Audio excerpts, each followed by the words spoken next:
m'appelle Tom Crétin. Je suis récemment diplômé de l'école d'architecture de Montpellier, donc en juillet dernier. Et là, je suis venu présenter mon projet de fin d'études dans le cadre des Journées nationales de l'architecture. L'approche de transmutation n'est pas fondée sur des désirs utopiques, à la recherche d'une perfection ou d'un idéal, mais plutôt sur une narration, un récit qui s'attache aux choses inhérentes, par un processus à la fois poétique et apocalyptique. Maintenant, je vais vous présenter un projet d'une transmutation du paysage urbain de la ville de Montpellier. Le projet s'intitule le Jardin de Salicate. Il s'agit de la transformation radicale d'une portion de la ville en un jardin de 39 hectares. C'est en mêlant expédition urbaine, subarchitecture et fiction que j'ai placé mon processus dans un cadre expérimental, en quête de nouvelles ressources pouvant alimenter le projet architectural. Cette méthode s'intéresse aux deux composantes du projet architectural, le site et le programme. Habituellement, le processus de conception se déclenche avec l'appui d'un programme défini et planifié. Seulement, dans mon cas, l'errance et les difficultés liées à la mise en œuvre de pistes programmatiques m'ont amené à réfléchir autrement et à imaginer un site sans limite, sans contrainte d'usage ou de faisabilité. Les travaux de Sébastien Marot ou de Robert Smithson m'ont fortement inspiré. Le premier établit le concept de suburbanisme, le second a mis en place des actions artistiques en lien. Les deux personnes citées attachent une importance capitale au site dans leur recherche. Le site n'est pas secondaire, mais prend le dessus sur les questions programmatiques d'un espace.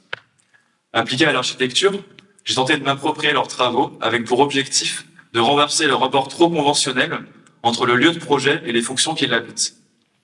Le programme n'est donc pas une barrière dans la conception du projet, mais quelque chose qui finit par arriver. Le site de projet se situe à la confluence du Verdançon et du Lez. Pour y accéder, j'ai dû franchir le Verdançon au niveau de son embouchure. C'est à cette embouchure que se trouve un jardin. Le jardin semblait sortir de nulle part.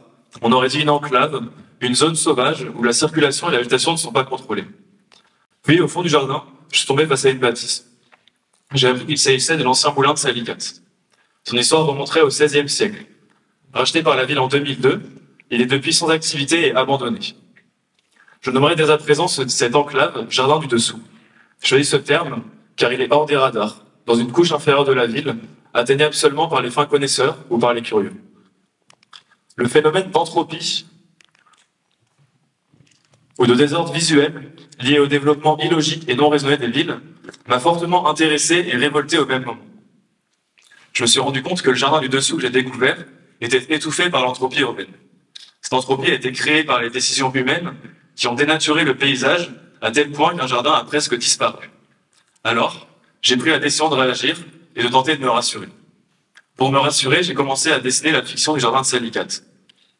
Certainement mes révoltes en tant que marcheur urbain qui m'ont poussé à détruire la ville et à redonner de la valeur à ce jardin. Cette révolte liée à l'entropie du paysage m'a permis d'imaginer le paysage autrement. Pour commencer à dessiner ce jardin de façon plus précise et détaillée, j'ai utilisé le concept d'impact, comme si l'impact était un déclencheur immédiat de transmutation du paysage. Le point d'impact est le jardin du dessous, et plus précisément l'ancien moulin. Autour de ce bâtiment, j'ai défini des couronnes d'intensité de transmutation du paysage. Cela m'a permis d'avoir une composition lisible et ordonnée, mais aussi de me rendre compte de l'échelle de mon projet. Dans mon cas, je souhaitais redonner à la confluence un rayon naturel important qui s'étend jusqu'à 350 mètres. La question de la reconstruction passe par un travail sur les ruines, mais aussi par la recherche d'une architecture qui pourrait caractériser ce jardin. Ma volonté de ne pas trop construire m'a amené à réfléchir à des structures légères et poreuses qui se mêlent entre ruines et fabriques, entre espaces non définis et espaces poétiques. Tout d'abord, au centre du jardin, dans le point d'impact, j'ai décidé de transformer l'ancien moulin en une ruine anticipée, que j'appelle théâtralisée. Le théâtre du jardin est accessible par la passerelle tunnel, qui est l'élément fort du parcours du jardin. Cette passerelle linéaire et presque suspendue dans le paysage dessert les trois espaces de compréhension et d'interprétation du jardin. Les deux espaces qui s'ajoutent au théâtre sont un espace de mémoire et un espace de réflexion.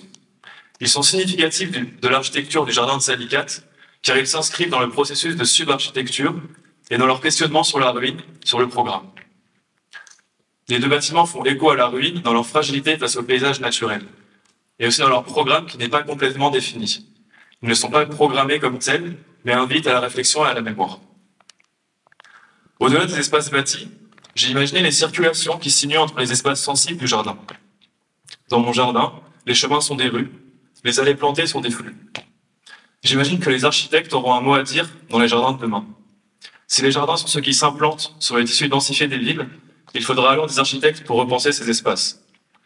Si les jardins sont amenés à s'implanter sur l'existant, les disciplines seront alors amenées à évoluer. À grande échelle, les jardins seront perçus comme des nouveaux quartiers dans les villes. Dans cette fiction, j'ai senti une nécessité de confirmer l'existence d'un jardin en le redéployant dans la ville. Dans cette fiction, j'ai essayé de retrouver un paysage aimable. Merci.